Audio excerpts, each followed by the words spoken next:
Hello, this is Nicolas from Economics Games. In this short video, I will give you a few compliments about the model of demand that is used in an airline simulation. If you want more information or an Excel sheet with data about the monopoly case, don't hesitate to contact me, I will be glad to send you that. Below the video, you will find a summary in the description area with links that will direct you to the different parts of the video. First, you will have general considerations about the model, explanations about how sales are computed, and how are determined individual customers' characteristics. Then, we will compare the distribution of these characteristics between the different phases of the game, and we will see how that impacts demands. And finally, in the last part of the video, we will see three situations in which the cheapest firm sells less than its competitor who is more expensive, and we will see why this happens. So, in a given phase, we have a number of potential customers. Each of them is willing to buy at most one ticket. These customers are heterogeneous. They all have different valuation for travel. They all have different preferred departure date. They all have a different valuation for comfort for the part of the game that depends on that allows for more comfortable seats, more or less comfortable seats. And there is also some additional unmodeled differentiating preferences. For example, the idea might be that the idea of national flag. So this is not specified this is not precised in your interface. You don't have any control over that. But you must consider that behind the model there is some level of horizontal differentiation. As for the preferred departure date, you must also consider that some of the customers pay very big importance, much attention to traveling at their preferred departure date. And other travelers, other potential customers, well, they have preferred departure times, but they don't give that much importance to it. So all customers are different from one another. And finally, customers arrive on the market one after the other. So, how does the model compute sales? Customers arrive on the market one after the other. When a customer arrives, the model first randomly draws the characteristics of the customers.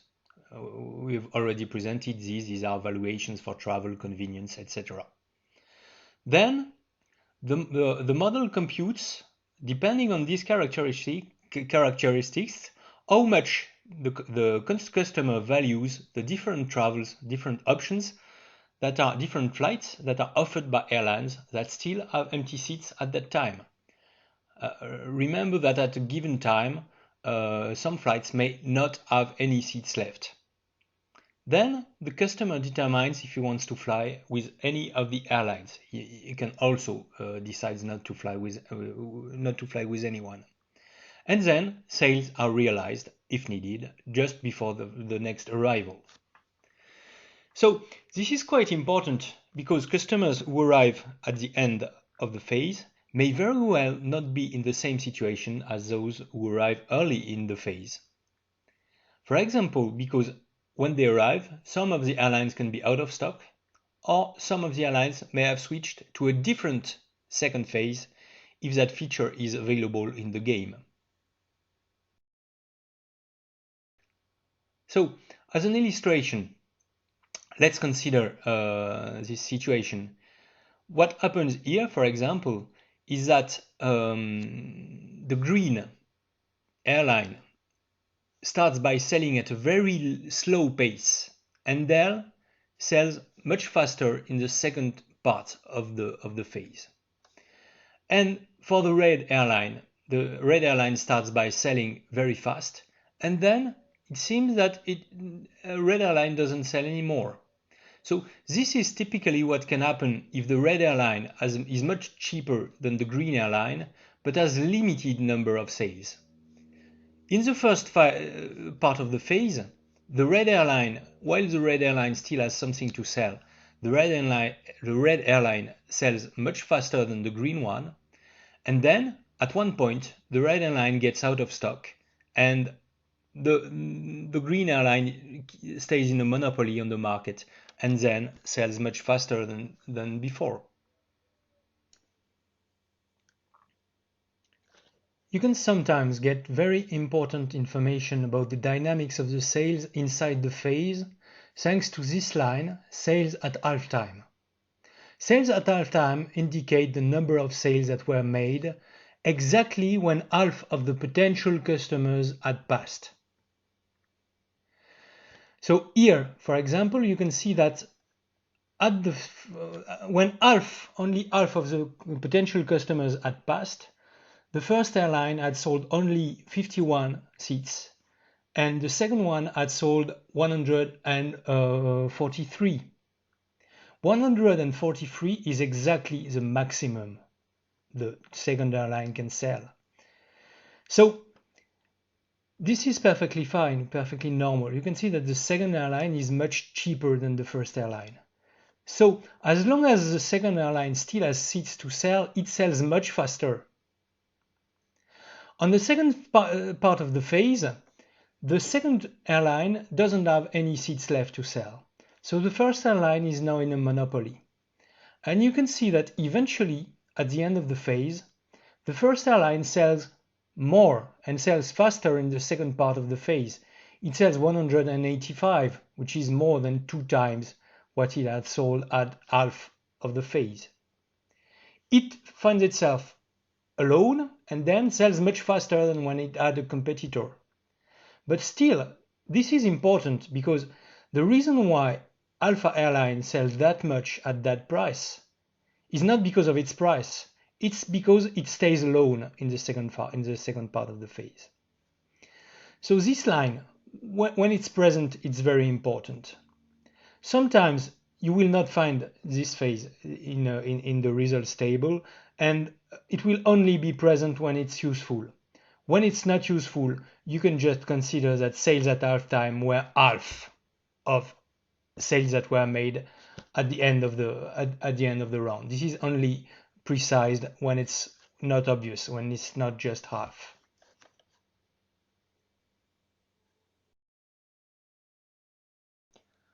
When you consider a given phase, customers' characteristics are all randomly drawn according to the same distribution, which means that before the random draw occurs, customers of a given phase are on average exactly the same. However, when you compare the average customers from the different phases, as was explained in the tutorial, on average they are different. They have different characteristics. In particular, the closer you get to departure, the more sensitive demand gets to frequencies and comfort, just because there are more business type-like models, customers. So they become less sensitive to price and more sensitive to comfort and to departure time, and that is frequencies. This is illustrated by these graphs, which show customers' demand for a monopoly in phase 1, 2, and 3 for different prices and depending on the number of flights. So on this graph, you have sales, which are precise as a function of price. We are working with a monopoly. Each of these graphs corresponds to one phase, 1, 2, or 3, and a number of round trips, 1, 2, or 3. The 3 graphs here give average demand as a function of price in phase 1. So you can see that sales are very sensitive to price. When you change a little bit your price, your sales will vary by a big amount. This is what economists call price elasticity. Demand is price elastic. It's very sensitive to price.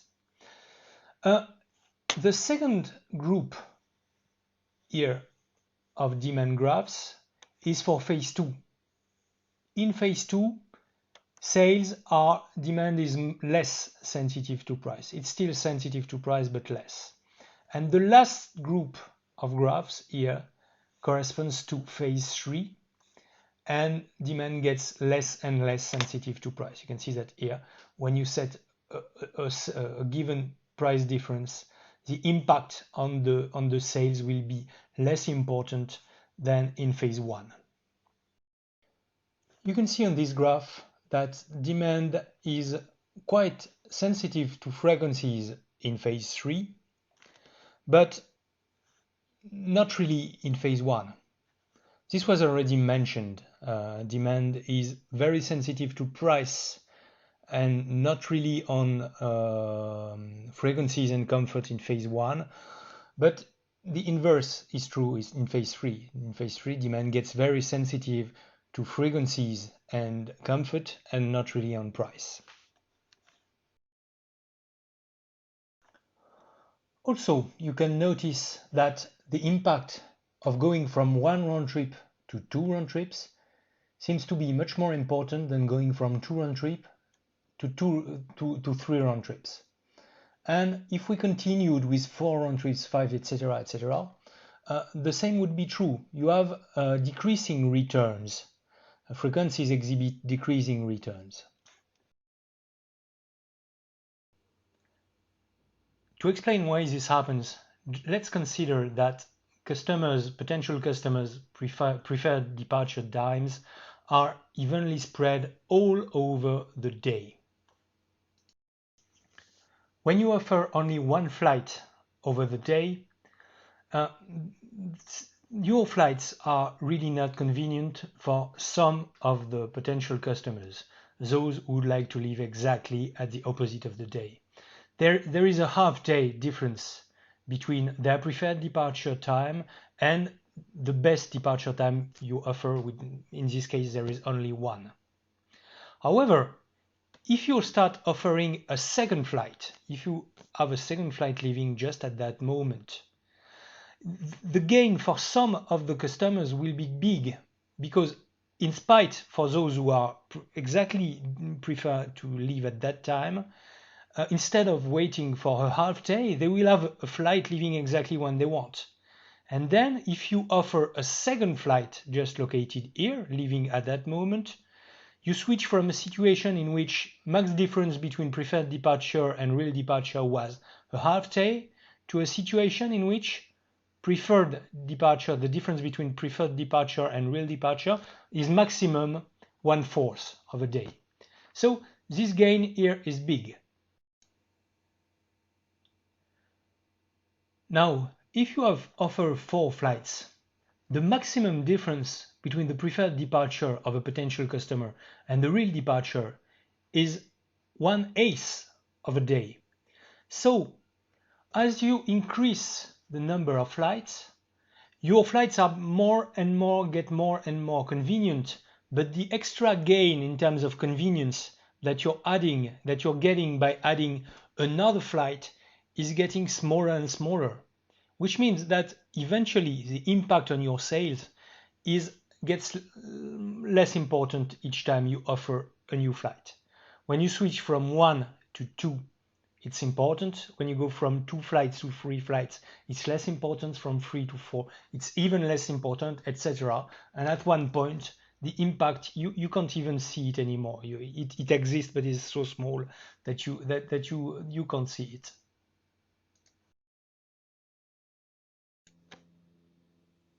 Most of the times, sales results are easy to understand, and the cheapest airline sells more than more expensive airlines. And this is all the more true, all the more spectacular as we are early in the round. This is more spectacular when you are in phase 1, in which customers are more sensitive to price differences than in phase 3. But most of the time, this is easy, results are easy to understand. However, sales do not only depend on price. They also depend on departure time and frequencies, on comfort, and on other unobserved and unprecise characteristics. Which means that sometimes the cheapest firm will not be the firm who sells the more. So here is the first classic example. You can see that firm 1 is cheaper than firm 2. However, firm 2 sells much more than firm 1, than airline 1. How is this possible? The reason why this is possible is because you can see that firm 2 has 3 round trips, while airline 1 has only one flight. Which means that when you consider the preferred departure time of the potential travelers, on average, you have many passengers who find airline 2 much more convenient, because there are more flights. And we are in phase 3, in which many customers pay more attention to the convenience of the flight departures rather than to price. In firm 1, the cheapest airline, even though here the price difference is not very important, but in firm 1, in phase 1, in which price difference is more important than frequencies, than the convenience of the flights, probably the first airline would have sold more than the second one. But in phase 3, frequencies are more important than price difference. And here it's the more convenient airline which gets which sells the more seats. So this is quite likely to happen in phase 3 and very rare in phase 1.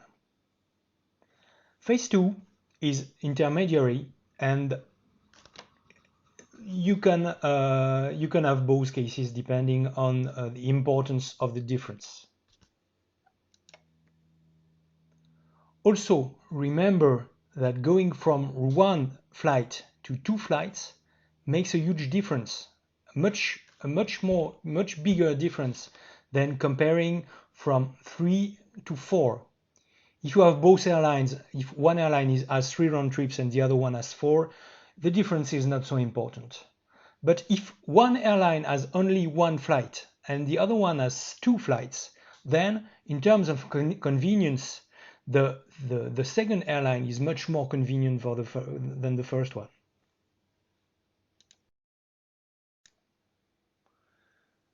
So this screenshot illustrates a second situation which can seem a bit surprising at first sight.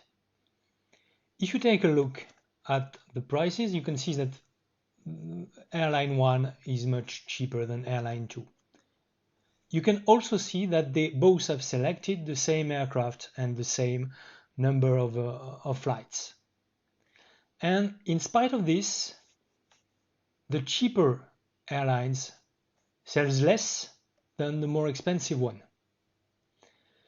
I will let you take a look and think about the reason why this happens, and I will explain this just a little bit later. So my suggestion is that you should probably pause the video and take a little time to try and find the reason why this happens.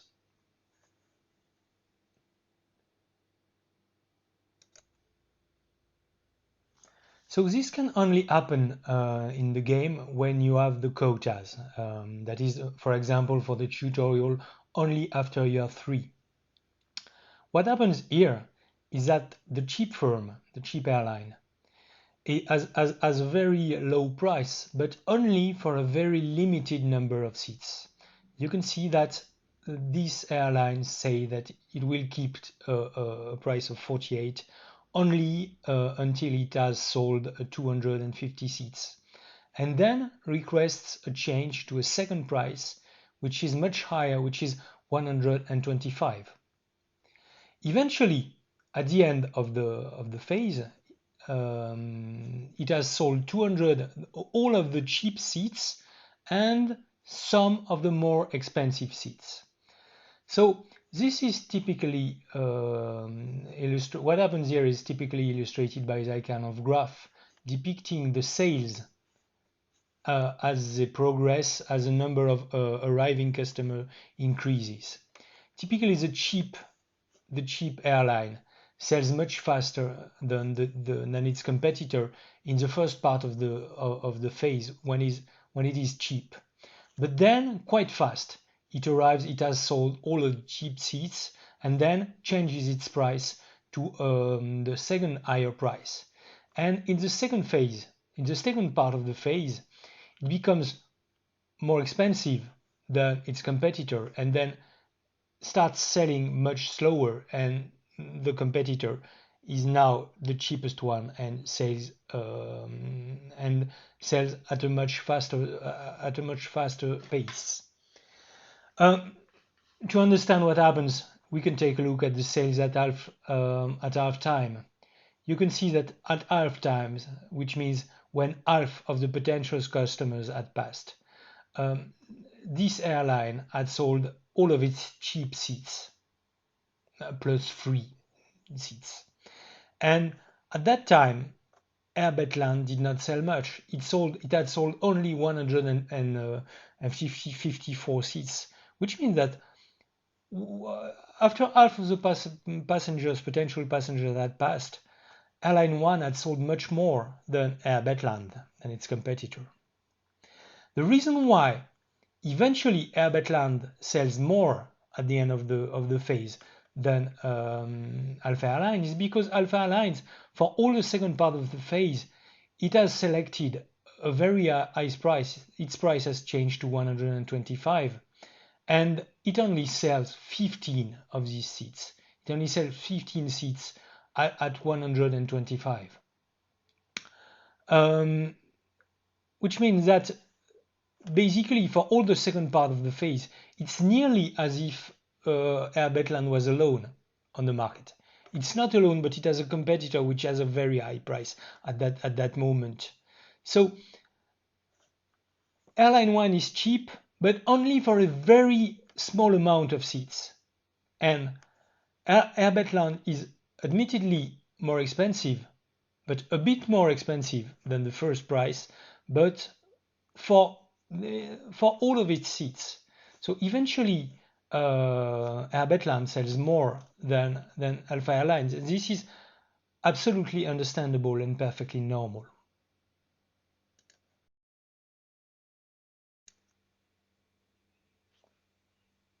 And then you have a third reason which can explain why the cheapest firm may, in some occasions, sell less than the more expensive firms.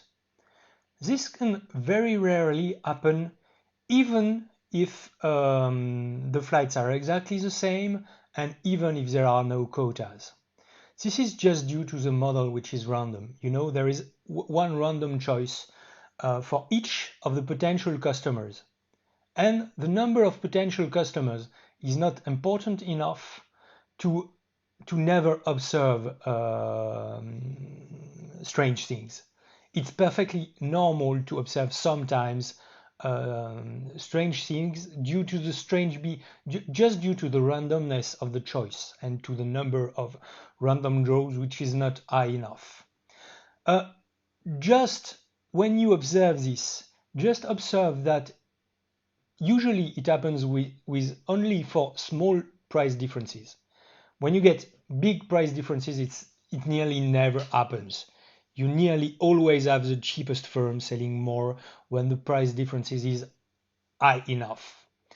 And the second thing to observe is that this nearly never happens in phase one, in which customers are very sensitive to price differences.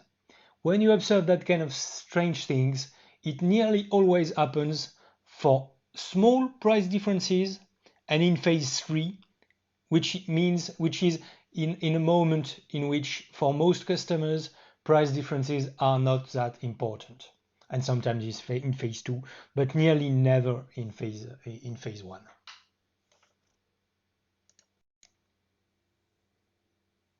Okay, I don't want to get into too many details, but still I would like to mention two last things. First, demand model is very close to what is known as a logit model.